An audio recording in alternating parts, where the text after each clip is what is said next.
Welcome back to Casual Revolt. I'm here with my dad. There you go, Dad. We're both teachers. At least he's a retired teacher. I'm still a teacher. And today we're going to be reacting to a video called Responding to Claims About Homosexuality in the Bible. Now, this should be interesting. I identify myself as an atheist. My dad here is a Catholic. Though I go ahead, Dad.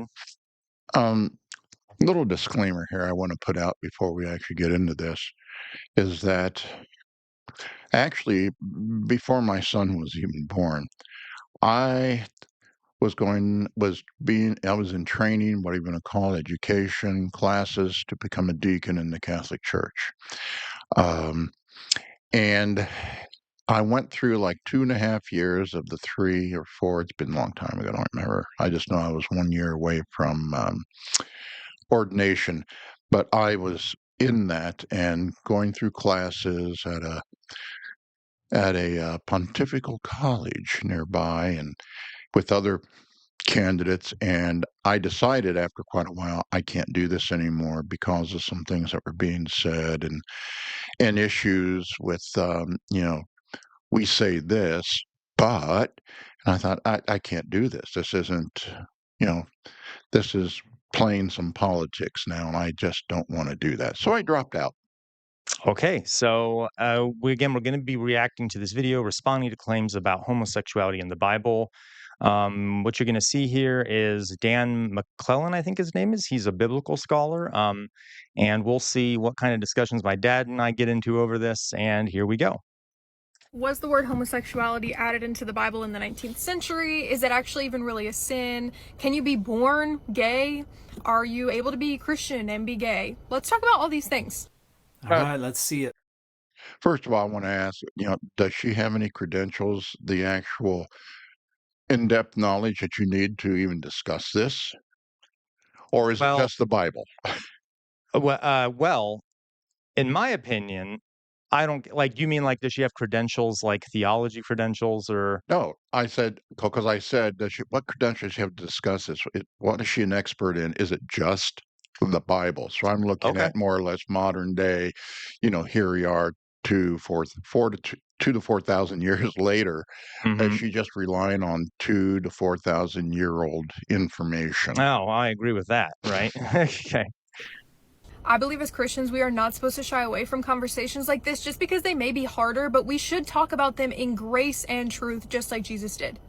You should also thoroughly research these issues and learn to think critically Amen. about them, And which whose truth is is she the talking about? Whose truth is she talking about?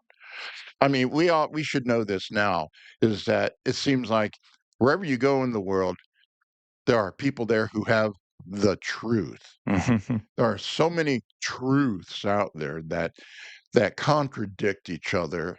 I always get suspicious when they say, let's just get to the truth. Yeah. Yeah, yeah. one thing that the overwhelming majority of people who try to present a Christian perspective on this refuse to do. This one might be a little longer because we're going to go deep, so stick with me. I threw one of the most controversial questions into a Bible app that I use. It's called Haven, and I just asked it, what By the way, so that's AI, I'm guessing she's using. It's just asking an AI. You need to do a bit more than just ask an AI these sort of questions. Anyway, was this word actually added into the Bible in the 19th century, and what does the original language have to say about this? So we'll okay. talk about original languages in a moment, but I was going to say, it looks like, 'cause he says going to talk about it in a moment, but original language, all I'm going to say is I don't care what type of history that you do, what type of history research that you do. You got to look at literally the original language. We got to look at the times that something was said or done. You can't just automatically take something from 2 to 4,000 years ago and jump to now and say, well, you can't, because their understanding of it way back is probably going to be very different, and their meanings behind what they say very different than what we suspect. I'm going to give a couple examples. Can I, before you give examples here, can I just make a comment? Again, folks, I'm an atheist. Doesn't that prove the point, though, that you can't rely on the Bible or anything like that for any kind of source of morality? because was written thousands of years ago for by a completely different group of people, and I just don't think it's a reliable source for anything. It's not. Okay. It was copied many, many times, as in, like, the Gospels and stuff were copied and recopied over and over again. The earliest document of the earliest of the Gospels was written 30 years after Jesus died and was copied many times Mark. before we even have a copy of it. The other Gospels were written even farther after that. And the farther away you get from Jesus in these gospels, the older the gospel, I mean, the newer the gospel is, the more magical Jesus appears, Sure. which gives me the impression that we know for a fact that things were added to these documents over time. And yeah, But this is where I'm going to say you got to know the times, because if you don't know the times, then you're going to screw up the message. but again, okay, so God then gave a message that we were meant to screw up, Nope. but We didn't take it. We have the ability to come up with answers. Look at all the things that we as human beings have done since the beginning of time. Mhm. Something as simple as, controlling fire, inventing the wheel, clear up until, well, AI. I mean, Yeah. that is a lot we have done. We've cured diseases. Um, we have the ability not to go to Okay. war, Yes. but Well, we don't want to use that because in this case, sounds like she's trying to take what was written 2 to 4,000 years ago and trying to conform it to her personal beliefs. mm, You can't do that. so I just don't think it is a good source of anything because it was written so long ago and is clearly very Well, flawed. well, there are some good sources. I mean, you can't just throw away that big book of literature and say nothing in it is a good source. You can't. There's going to be a grain of truth. For morality, though, for ideas of morality and things like that, like the Odyssey or the Iliad are great works of literature that contain some moral teachings in them. Okay, So why wouldn't we rely on those, for example, versus the Bible? because those are actually epic poems that were written to glorify something. Oh, there's plenty of that in the Bible. There's plenty Oh, of yeah, epic poems in to the Bible. glorify. But when you look at the New Testaments, more specifically the Gospels, Mhm. I think it's going to be hard to argue whether you're a humanist, whether you're an atheist who's a humanist, whether I know Christians will argue this, but there are, well, there are some things that came out of Jesus's mouth Yeah. that are basically good. So, Basically good. It's up to us to try to figure out, point that out. yeah. So, would you also say that in the Odyssey and the Iliad, there are some moral virtues and stuff that are taught that are basically good? Or you could also say that there are modern day philosophies that kind of fall in line with Jesus's point of view that we could also rely on. Why do we need to rely? So, if we just look at what Jesus said, are you saying then, yeah, fair? He didn't do anything supernatural. It was a guy who had some interesting ideas about the world that are interesting, but that there was then why is it the basis of a religion?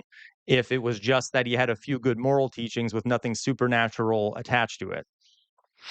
Okay, first of all, I'm not talking about Jesus, the miracle worker. I mean, back then matter of fact, there are a lot of miracle working, as they refer to miracle And a working lot of them were Jews. named Jesus, by the way. And matter of fact, one is even mentioned in the Gospels, Mhm. and which I'm not going to get into that story. But the point is that there are some universal truths, and when I say that, listen to what I'm saying. Okay, 1 second. I am listening to what you said, but you said earlier that, everyone has different truths. That's right. So And I'm that saying that you know, there are no, well, I'm going to say, when somebody says, I'm going to speak the truth, my question is, what truth? And what I'm saying now is, you'll find some things that Jesus said that crosses boundaries into other cultures, like Buddhism, like Islam, uh, Zoroastrianism. I always had trouble with that word. Um, So there are other things. Matter of fact, you'll find it in some of the faiths Mhm. amongst Native Americans. So then wouldn't you say that those ideas are probably human ideas and not linked to Jesus? And do we think that those ideas weren't common before Jesus? Because then a lot of those cultures are older than Christianity. No, because what I'm saying is that Jesus put them out there, and what he taught created a new religion, a new faith. Mhm. And so I'm not saying that, he was just one of many, although he was one person, but he was recorded in terms of writing, yes, sometime later. And there's even writings out there that point this out. So I'm not saying that he should be just marginalized like some of these other people who had similar thoughts. Because we do look at Buddha, some people do, and go, look at what he thought. Yeah, there are some flaws, but look at what he thought, similar to Jesus. Look at what Yeah, but Muhammad taught. Some of them were like what Jesus said, and in and each of so those forth. cases, there are supernatural things assigned to them, are there not? Including Jesus. So, But I'm excluding the supernatural for all of them, okay, but isn't that what Christians believe? Christians believe that Jesus is the Son of God, right? right? And that which is a supernatural belief. Like we don't need to look at the philosophy of these folks and then add on all the supernatural stuff, which was I'm likely not added saying you later. do. I'm not saying that. I said Okay. I'm not going to talk about the miracle working, the magician Jesus. I'm talking about his words because it's his words Yeah. are what people are corrupting. Well, but see, that's what I'm saying though. Then why is Jesus any more important than like what Homer said in the Odyssey or what Muhammad said in the Quran or whatever it may be? Because there's a branch of people that learned this, that were taught it. Christianity did come before Islam, and so that's going to be one of the first ones that the spaghetti you throw against the wall, and does it stick or not? Okay, well, Hinduism was around even before Right. Christianity. But So, but if you got to understand the history of the oh shoot, it's been a while since I've taught this. The okay, I'll just say the Hindu or Indian culture.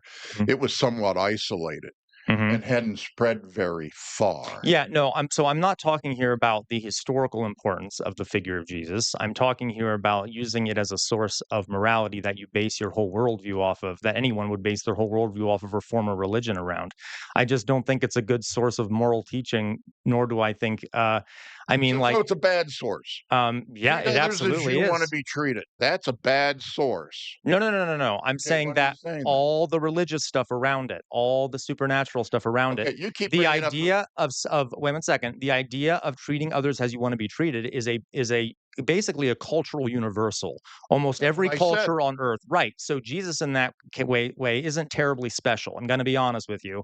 That was a belief that was in other cultures and stuff. So then why is it that he has to be viewed as so important morally and things like that? Now Okay, I know historically he was important because he exposed that idea to a lot of folks living in the Roman Empire and things like that. I mean, not he directly, what came after exposed it, but that doesn't mean like he deserves to be worshipped as like a god figure. That is anyway. That's just my atheist point of view but there. but here's the issue. One of the biggest issues was none of the others that I mentioned had. Now I'm talking history now, and I'm talking about the man Jesus, the man, his words, Hmm. which So you're not thinking about it as a Christian. I understand. That's what you're saying. no, I mean you can be. Well, no, no, Christian, the word Christian, Christ, do you believe that he is the Son of God, that he was that he came down, okay. I already said I'm not going to consider that to be a Okay, Christian. You got to follow what he teaches. right. Boom. Period. Okay. That's not what most Christians, okay, that's fair. But most Christians, but it doesn't. Well, then a lot of people who call themselves Christians don't do what he says either. So they aren't Christians. Let's Mhm. face it. Oh, yeah. So the point I'm making is the thing that really influenced the spread of Christianity was the fact it was within the Roman Empire. Yeah. And when the followers of Jesus after he was dead, when they went to Rome, and they converted even more people in Rome after they were persecuted. Of course, and the Romans loved blood sports, and so persecuting was common. Eventually, more and more Romans decided, you know what? There's something about what they're saying, Yeah, and so they especially had, slaves and women and stuff because it was teaching something about how, like, the meek are important, like the yeah, weak and yeah, yeah. right. And so what had happened was that you finally have an emperor, Constantine. Actually, it was one right before him that was considering this, but Constantine actually did it. He realized that, his empire, the Roman Empire, was under threat, Yeah. and now you can go either Now, way. forgive me, Dad, but, I don't wanna get too off topic. I feel like Okay, we're okay, we're but going past yeah, but go ahead. okay, but real quick is that he's the one, the emperor, that says we're going to become a Christian nation, a follower of Jesus. Mhm. That right there did it. Yep. I can't think of anybody else that had that. Yeah. And so that's what separates Jesus apart. Now, does that mean he was God, that he manipulated that? I'm not even get into that because I don't care. But he had that That's kind of a advantage big point, though, amongst Christians, right? with Christians. But I'm Yeah. telling you, but I go back to Christians. A lot of people call themselves Christians do not follow what Jesus taught. Therefore, they're going to corrupt even what he taught. Mhm. They're going to corrupt it. And That's called the no true Scotsman fallacy, the idea that if you don't think that what a particular group believes, they must not be part of that group. Like, and that's not a fallacy. yeah, it is a so, like, No, not okay, when it comes to this topic. so different groups of Protestants, Catholics, Eastern Catholics, Mormons, all these folks call themselves Christians, Mhm. but have different views about what Jesus taught and, like, the morality and things around that. No, no, no, no. So to pick and choose and say, well, this group must have it right, or these people must have it right over that person, and therefore the No, rest are not that's Christians. not what I'm saying. Okay. What I'm saying is that some of his basic teachings that are so obvious that, you know, if it was a truck driving at you at 100 miles an hour, it would hit you. And that they take some of the stuff that he has said and twist it to something totally different. Hmm. If you look at what they say with this, and then you look at what Jesus said, the two don't go together. I mean, it's obvious they don't go together. And you want me to give you an example? You can if you want to. Just yeah. Okay. I mean, well, let me add though. I mean, boy, did God really mess up how he delivered that message then, huh? No, Because if everyone is misinterpreting it, and there's all these layers you have to cut through to get to it, boy, that's kind there of are no incompetent. layers. There are no Well, you layers. just said though, you said previously you have to interpret it through the eyes of people at the time, and then you have to find his true message and things like Well, and that. that's searching for what he actually said and meant. And for instance, the one that is so obvious, um, let's see here. There are several things. It was believed back then that if you were born um, crippled or some malady, it was because God was either punishing you or your parents or your grandparents or something. Mhm. That was a belief. And so what happens, Jesus goes to preach in somebody's house, and there's a crowd there, and several people try to get through the crowd carrying a stretcher with a man who's been crippled since Yeah, birth. this story, yeah. Yeah. Hmm. And so they can't get in, so they go up to the roof, disassemble the roof, and you've got to understand Middle Eastern roofs to know what they're talking about. But Hmm. and they lower him down and they ask Jesus to cure him. And they say he's been crippled since birth. Well, what does that mean? That means that somebody in his family sinned and he is bearing that burden of the sin. So the only way to cure him is to get rid of that sin. And so Jesus, hearing some muttering among people, he can't cure this guy. He can't cure this. He can't forgive sins. So he turns to the man on the stretcher and he goes, okay, get up. He says, your sins are forgiven. And the man still lays there. Everybody's going, oh my God, sins are forgiven. He can't do that, only God. And he says, okay, what is easier for me to say? Your sins are forgiven, or to say, get up and walk? So he turned to the guy and he goes, he takes him by the hand and says, get up and walk. And the man struggles to his feet, and he does walk. He actually tucks the stretcher under his arm and walks out through the crowd, and they're all amazed. Which gospel is this from, by the way? Just curious. I literally don't know. I'm asking. I don't But remember it either. doesn't matter. Go ahead. Sorry. Okay, and he gets up and walks out. And basically, what's being said there, and he does point to that, he actually definitely alluded to it.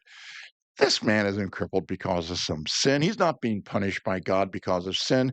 The man's just crippled.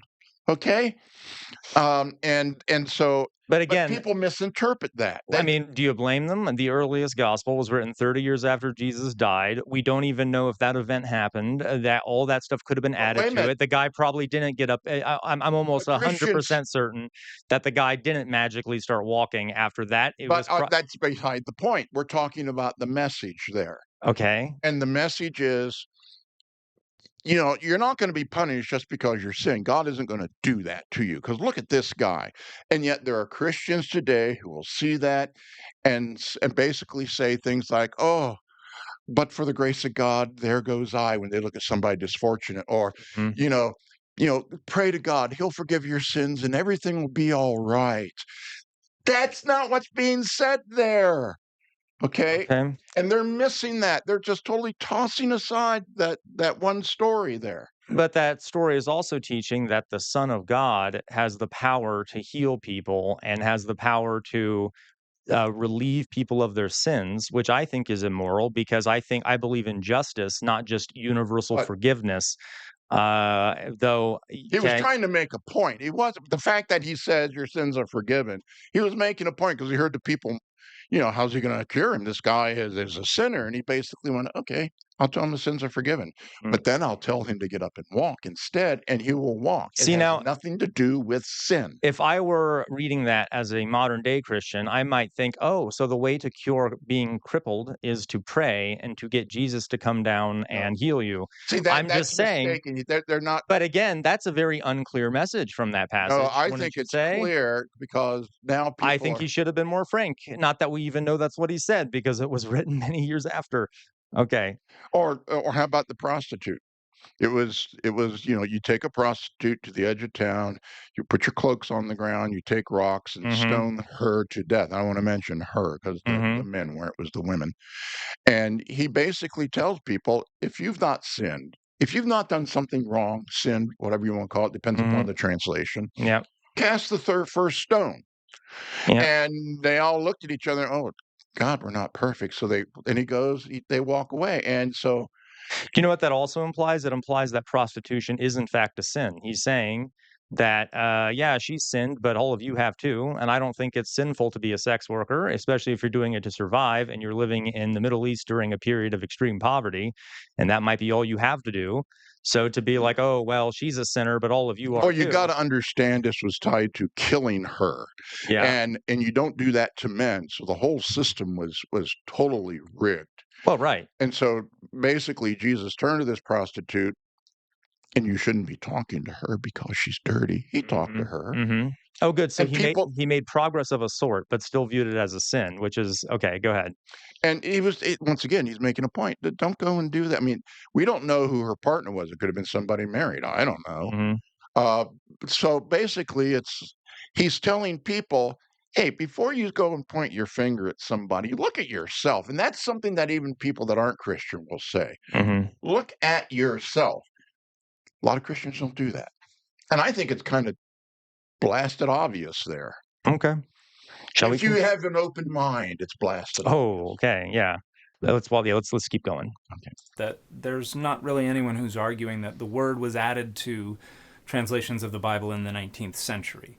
I'm unaware of any translation of the Bible into English from the 19th century that uses the word homosexual or homosexuals or homosexuality. The first occurrence of any such word in an English translation of the Bible is from 1946 with the publication of the Revised Standard Version's New Testament. And that has been pointed out by a lot of different people. Now, what the significance of that is precisely is something that we'll get into, but I think this content creator has misunderstood the observation that the word does not occur in any English translation of the Bible until 1946 for the claim that the word was added to the Bible in the 19th century, which it definitely wasn't. Once again, he's proving what I had said earlier. You got to understand the language of the time, and when you translate it, and there may be words out there that don't translate well. Yeah. So I need to pause here to point out that if we're talking about the concept of homosexuality, it is not a universal principle.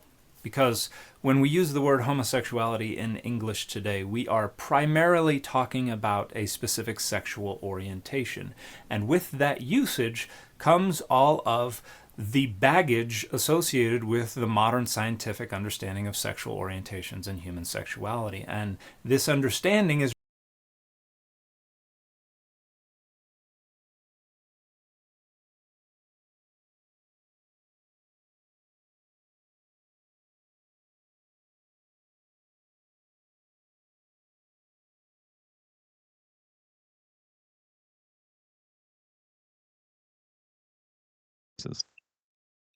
Nope. There we go. It's back. Okay. Now, was it picking it up? Just the thing wasn't working, or what? I don't know.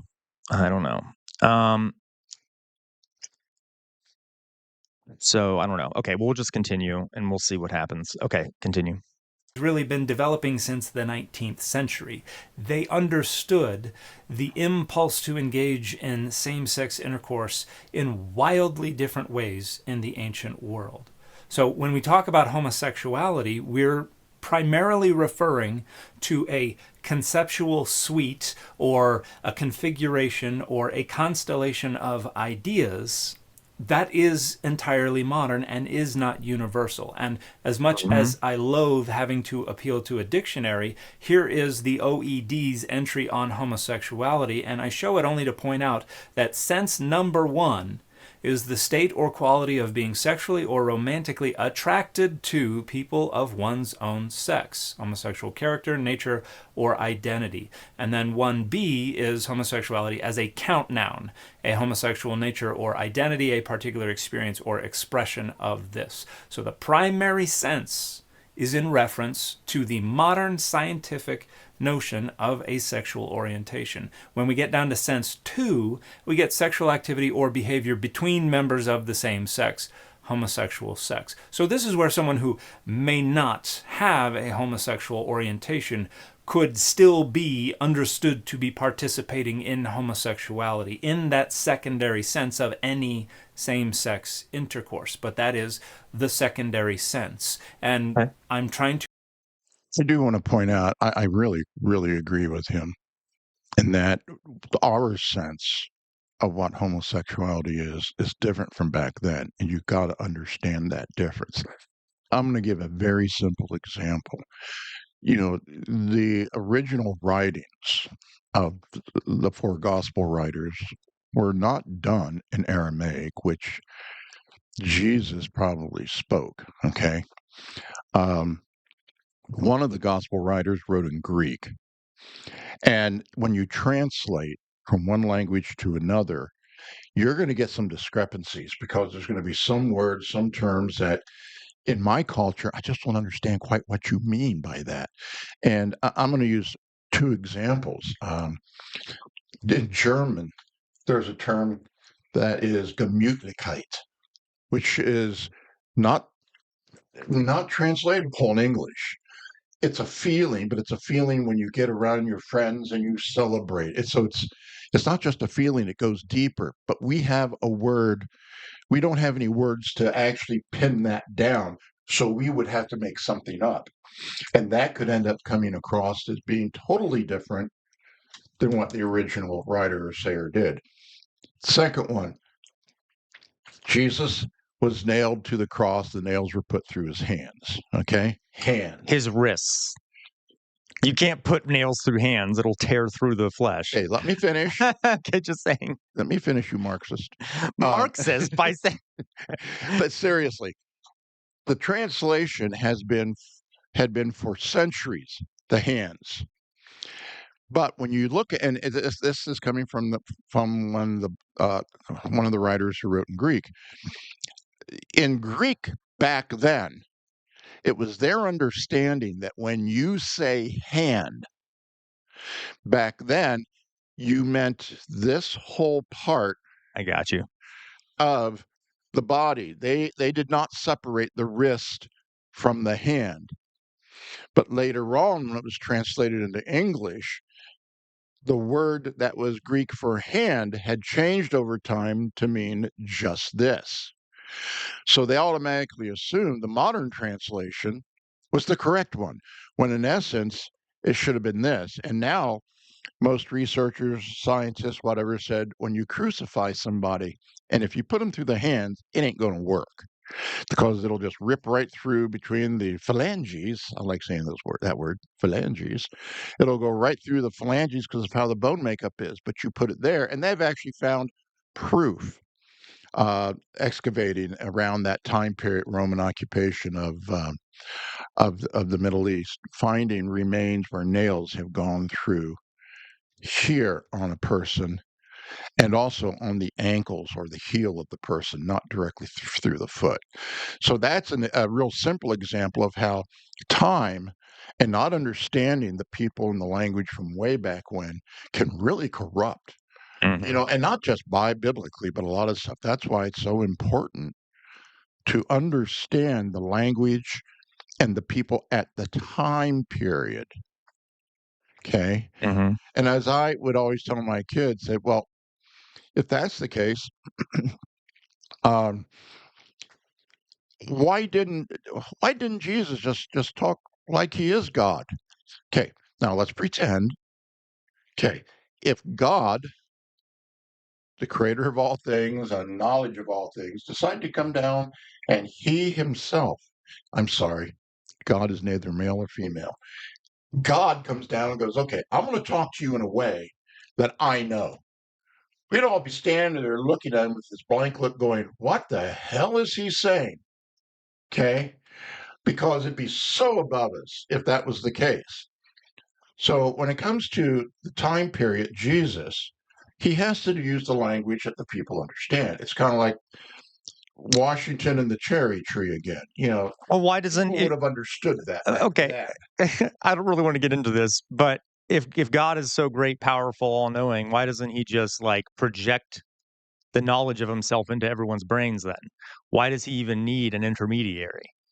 Why does he need to? Well, this is where I have always said, because he already gave us that knowledge and ability, we just don't want to tap into it.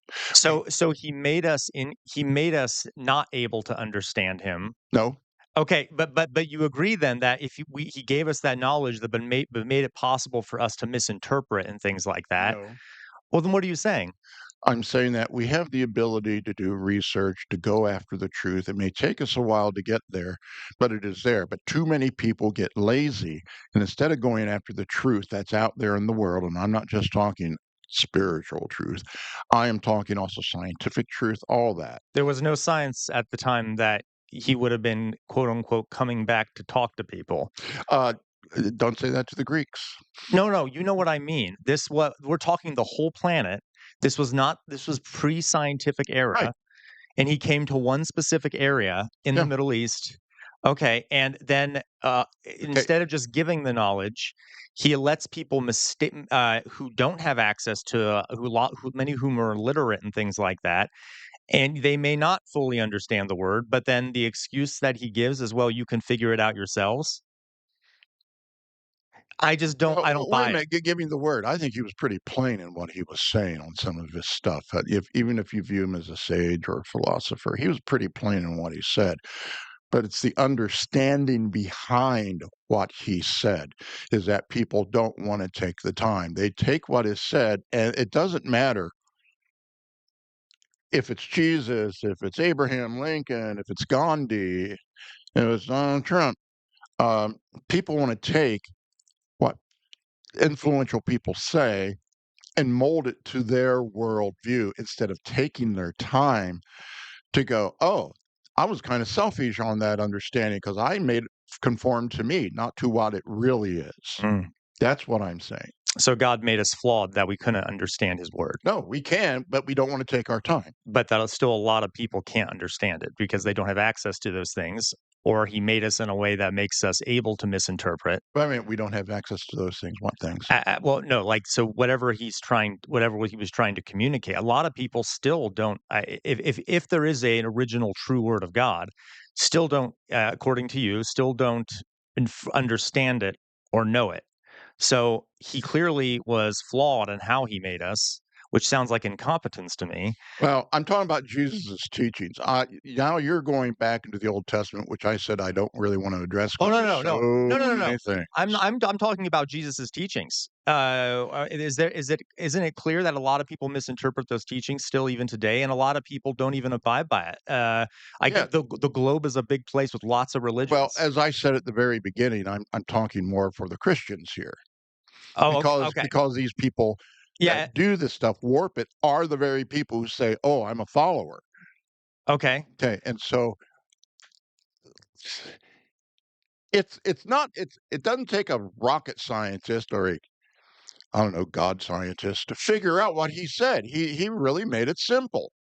Maybe Jesus wasn't God, or maybe But that doesn't doesn't matter. that make more sense? I'm talking about the word. If some of this Okay, stuff, but his words, But where are you saying that the word you're saying that Jesus is communicating the word of God, right? I avoided that one too. Well, you said that he had to send something that could communicate to people on their level. I said, let's assume there is, and God himself came down and tried to spell out everything in God's own words. It would be hard for us to understand.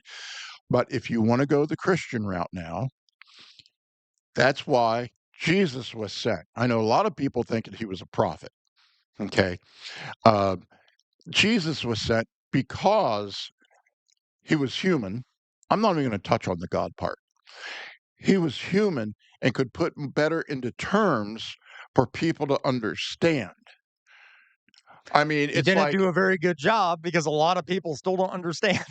Just okay, saying. you're ignoring stuff that I said earlier. It's Am because I? people don't want to take their time to understand. They want to take the easy route and form it to them. It's kind of like the creation story. You know, it's, Which one? There are I was two about of ready them. to say that. Okay, go ahead. There are two different creation stories. So which one was it? Now you may go, well, in the one where, well, one of them is Jesus, Jesus, oh gosh, God created both man and woman he created in his image. Okay, that's one of them. The other one is he creates Adam. Adam names all the animals, which basically is very symbolic of the time, saying that he can subjugate them. He's better than them. When you name something back then in a lot of cultures, you name them, you have power over them. Okay? Mhm.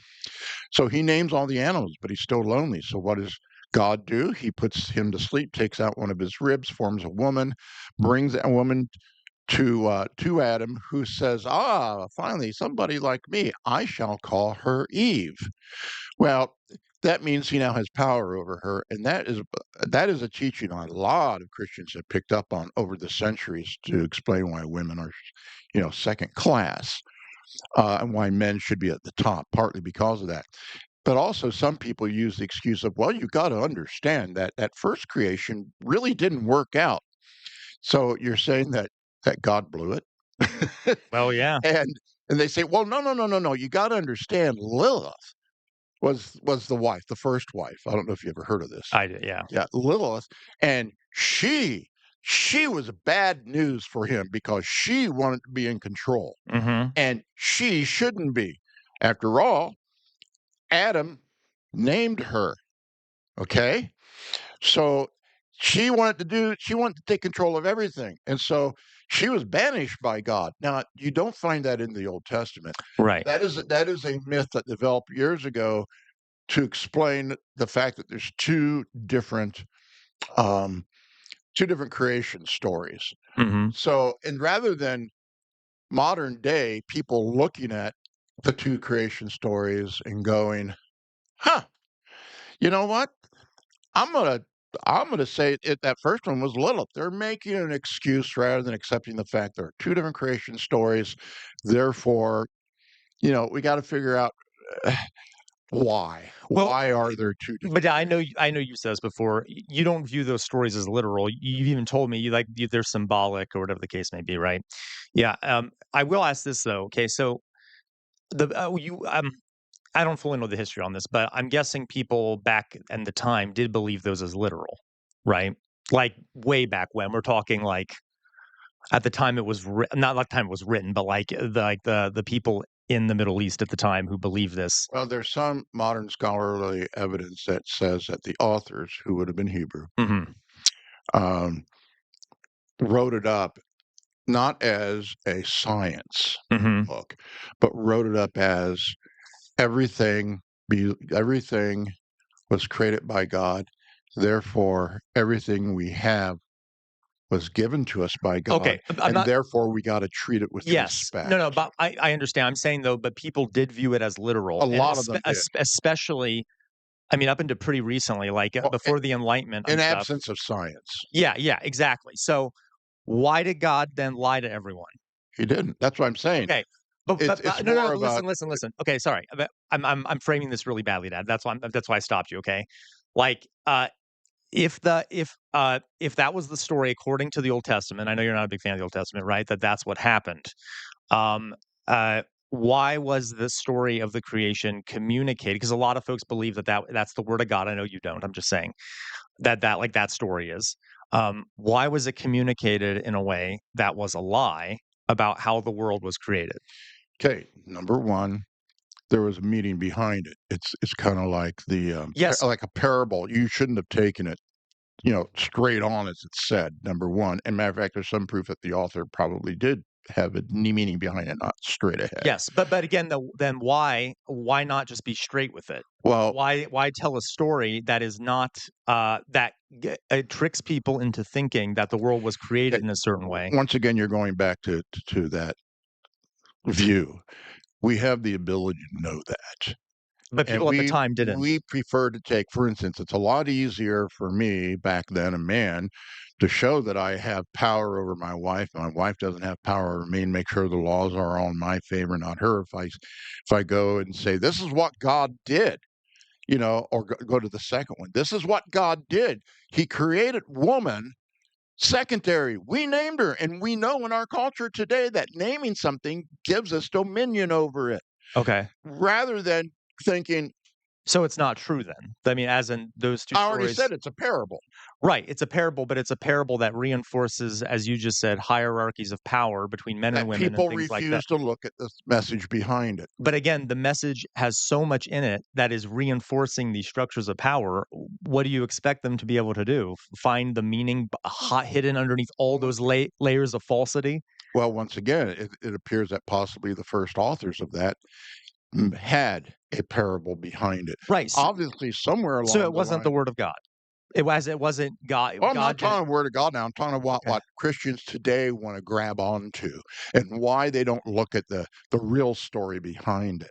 But okay. And so, I'll be quiet, but go ahead. but so it's somewhere along the line that got lost, and it made men especially more comfortable to go with what they thought it was.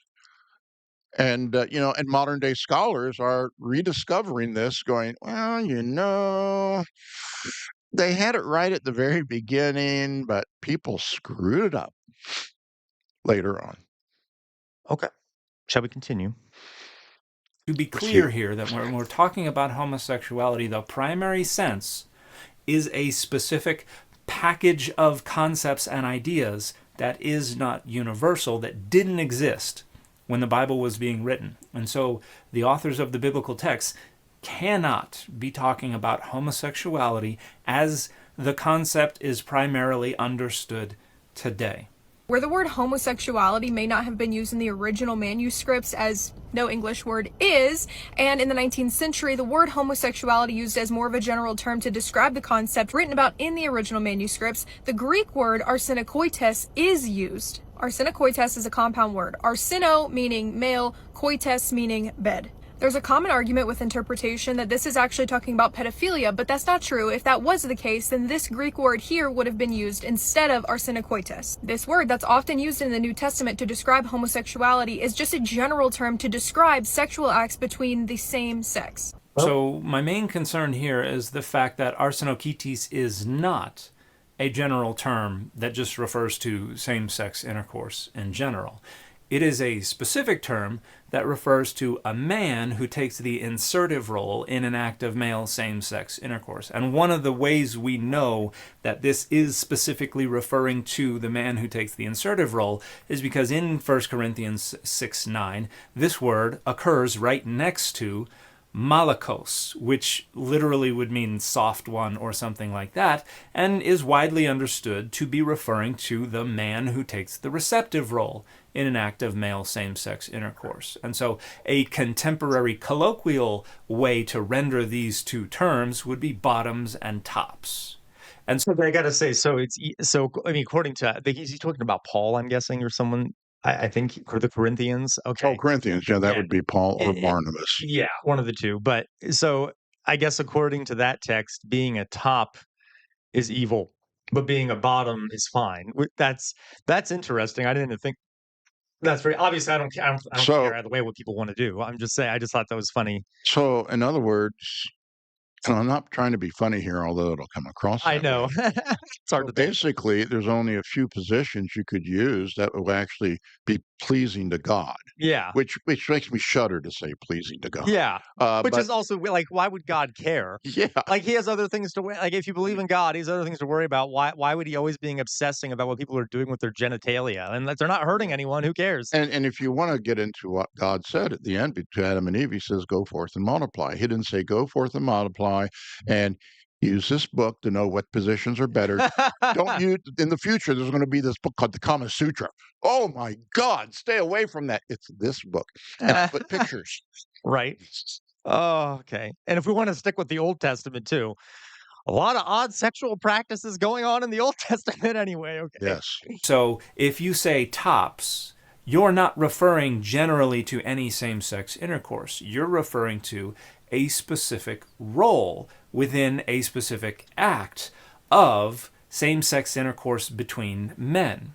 So it is quite precise, and an attempt to turn it into a general term for any same-sex intercourse is wildly inaccurate. We see this See, word and- used in the New Testament multiple times, such as verse.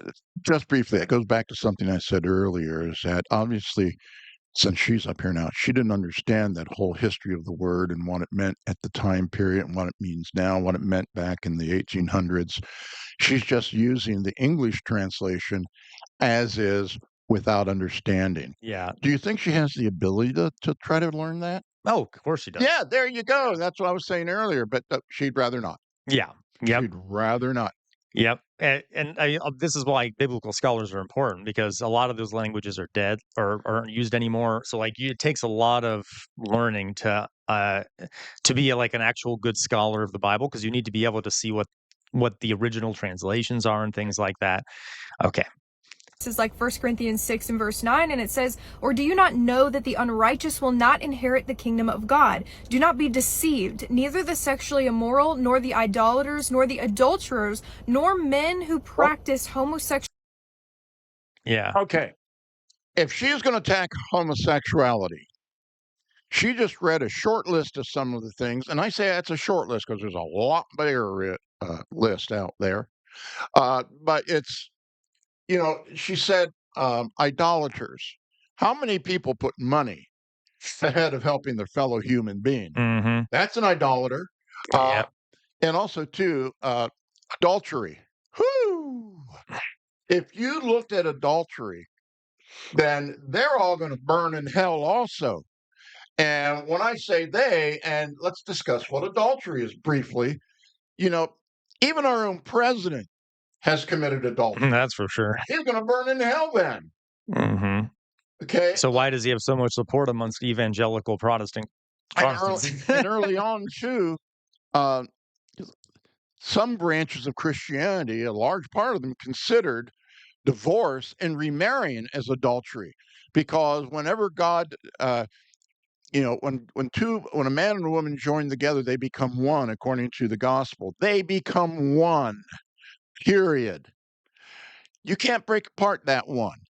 And so if you do get a divorce, you're breaking apart that one. You get remarried, you're going to burn in hell, just like the Nonsense. homosexuals. Yeah, yeah.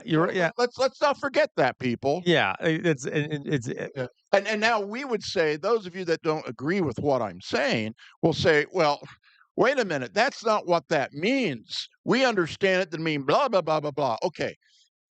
And I'll be honest, I do understand it differently than just the plain thing that she's saying. mhm. But then you're willing to believe the plain and simple homosexual thing rather than looking back at the Yes, past. which wouldn't you agree that's more reflective of what they already think about gay people than it is what is based off the book that they're looking at or whatever? Right, Like, obviously, right? They right. pick and choose it's called cherry picking. Anyway, okay. Sexuality, nor thieves, nor the greedy, nor drunkards, revilers, swindlers will inherit the kingdom of God. So you'll note here that the rendering men who practice homosexuality is actually combining the two different terms into one clause, because the two terms, malaki in the plural and arsenokites in the plural, refer to, again, colloquially, bottoms and tops. And so this is still only referring to male same-sex intercourse as well. We need to be precise about what we're talking about. And again, it is inaccurate to misrepresent arsenokites as a word that refers generally to same-sex intercourse when Go ahead, Dan. I do want to mention something here because it suddenly I thought about this. 'Cause it's one of these things that I was taught in my advanced courses was that, and also history, just plain old history. In Europe, it was considered to be illegal for years, centuries, for the woman to be on top. It was Yeah. considered sinful. Oh my God, a witch. Yeah, and I'm being serious here, Yeah. and it's all because of that. Mhm. But if that was their concept back then, also, unfortunately, as he's saying, today people are going, it's just homosexuals. Yeah. Well, no, it's Yeah, but also, like, I get what he's doing here, right? Like, I appreciate his knowledge, but if he is saying that, yeah, so tops and bottoms, according to the Bible, are what, immoral or whatever from what it said in that. Who mhm. cares? Like that to me, that's immoral to be so judgmental of other people, what people do in the bedroom. Well, I agree Like, with that. yeah, well, I know you do. I'm just saying, like, it's like, who cares? So clearly, we shouldn't use that as a moral standard, right? And if you go back to some of the stuff she's saying about this, Mhm. she frequently jumps back to the Old Testament. Oh, yeah, of course. And it's like, and I've said this before, don't go there because if you go there, you're in Yeah, danger. but isn't what she was reading? That was from the New Testament. That But was the Corinthians, but right? she also has referred back to the Old Yeah, Testament yeah, using something similar. So yes, so golly, it's mentioned in the Old Testament. yeah. It's now mentioned here. It's like, okay, come Of on. course, Corinthians aren't in the Gospels, right? They're not part of They're the not Gospels. gospels, Right, they're the right. But they epistles are in the New Testament. So written there by are humans. yes, so there are big problems also in the New Testament, And but the Old Testament as and well. here's one of the issues. Paul also thought the end of the world was coming soon, that the second Yeah, coming of Jesus was going to come.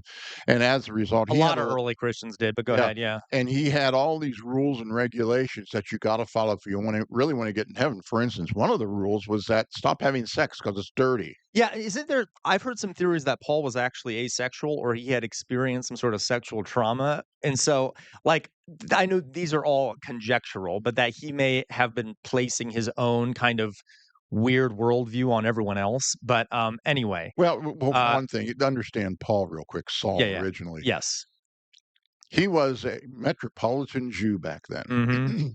What do I mean by that? The empire at the time was the Roman Empire, and he just wasn't of the Jewish faith. He also was very cosmopolitan Roman-wise. He knew Roman ways. hmm, So obviously, there's something there that's also going to affect him. He had he he changed his views from being that yeah, because he was hunting Christians early on in his mhm, life, and that's historically correct. Something happened that he returned to his roots, and his mhm, roots are probably going to be partly stuck in this area here. And in other words, about that, that most people believe the woman shouldn't be on top and all that. Yeah. It's like, so you're blending a lot of stuff here. Yeah. And Paul, being a metropolitan Roman, he probably just didn't know Latin, but he also knew Greek because a lot of Romans knew Greek. Mm-hmm. Yep. So anyway. Yeah, that's interesting. All right. And it doesn't even refer to all male same-sex intercourse. So it is obvious here in this verse, along with many other verses in the New Testament, that when it's talking about homosexuality, it is in fact talking about same-sex sexual acts. Again, that's not true, and this content creator put 7 verses on the screen, and only the middle 3 have anything at all to do with same-sex intercourse. So this is misleading. So the claim that this term or concept was added to the Bible in the late 19th century really falls flat when you see that it's a widespread concept throughout the Old Testament, which we will look at, and the New Testament, which says in multiple different places the same Greek word arsenokoites, which is very clear in its meaning. So no, it's not. Again, this is false. Wait, let's put it this way. It is clear from what he's saying, but it's not what she thinks. She didn't do her due diligence in not. trying to research the whole thing. Yeah. People like who want to manipulate things to fit them, whether it's the Bible, whatever the heck it is. Right. They don't want to search too deeply because they may find that they're wrong, or if they do find they're wrong, they'll cover that, put it aside, and make something up to fit them. Right. Occurs a grand total of twice throughout the entire New Testament. Once in 1 Corinthians 6:9, where that is Paul writing, and then once in 1 Timothy 1, where it is someone pretending to be Paul and writing after Paul's death. And again, both times, the word refers only to the man who takes the insertive role in an act of male same-sex intercourse. It is not a general reference to any and all same-sex intercourse. It is important to maintain that distinction if we are concerned for trying to accurately understand what the... But again, as I said before, I also don't care if you're arnacoitus or whatever that other word is. Like, so I guess the original meaning was if you're a top, okay, or whatever. But also, that's to me immoral. Who cares? I mean, as in, like, it's immoral to say that that's immoral. Who cares? You know what I mean? Like, so, like, even if we do figure out the original meaning as he has, it is still in an immoral statement in there in the Bible, in my opinion. Yeah, but once again, this is where it depends upon the culture, because you know full darn well the Greeks could care less. Oh yeah, if you really studied their history. And things like that. The Greeks were some outside of some of the Jews in Israel. The Greeks were some of the first people to embrace the words, and it created situations. But it's that's still a way of putting it. It created situations. That's for sure. Okay, and so it. Yeah. Once again, it's people picking and choosing and forming it in their image and likeness. Yes. These authors were trying to communicate. Now let's look at the Old Testament. Leviticus chapter 20 and verse 13 says, if a man lies with a male as with a woman, both of them have committed an abomination. Okay, I'm sorry. I think you know this, but I know this too. I'm going to say it. So there are other things that Leviticus lists as abominations. Eating shrimp. Wearing fabrics of 2 different types, having pork, as I recall. This might not be exactly in Leviticus, but there are, and they are listed as being abominations. Therefore, folks, if anyone out there has worn something of 2 different fabrics, has eaten shrimp, has eaten pork, you are just as bad as a man who has lied with another man, according to that. Now, I'm going to give you a heads up. Which it isn't bad to begin with, but go ahead. Give you a little heads up here too. Well, first of all, and I think I've said this before, is that Leviticus are a lot of the laws.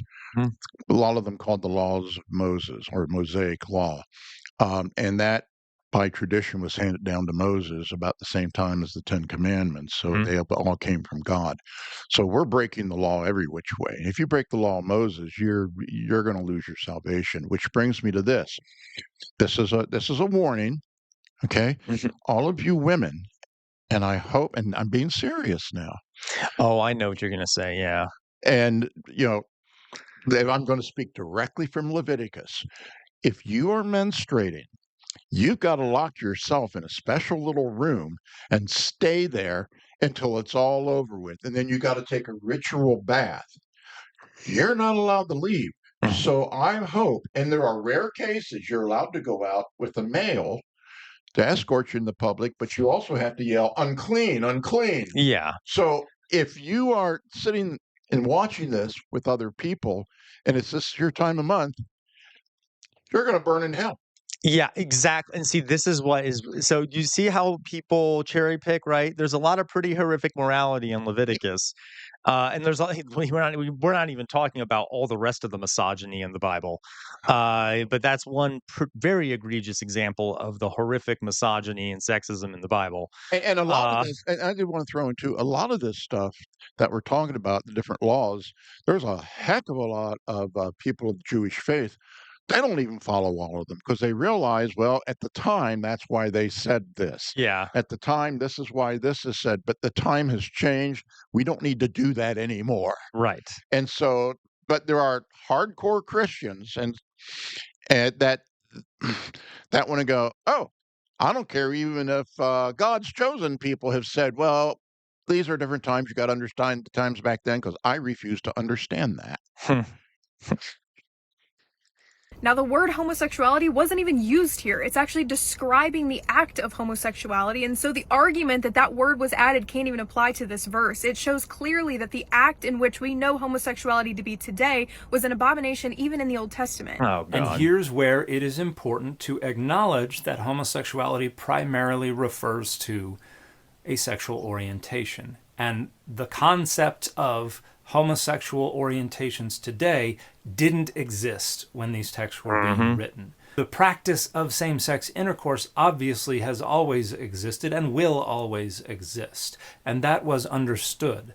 But it is important to keep separate the notion of same-sex intercourse as an act and the notion of homosexuality as a sexual orientation. When we refuse to make that distinction, we rope in folks who have a sexual orientation towards the same sex as an abomination. If we say homosexuality is an abomination, based on something like Leviticus 20, verse 13, which is only about male same-sex intercourse, we're expanding the scope of that declaration well beyond the language of the declaration. We're saying this is not just about male same-sex intercourse, it's also about female same-sex intercourse. It's also about just having a homosexual orientation, whether or not you ever engage in same-sex intercourse.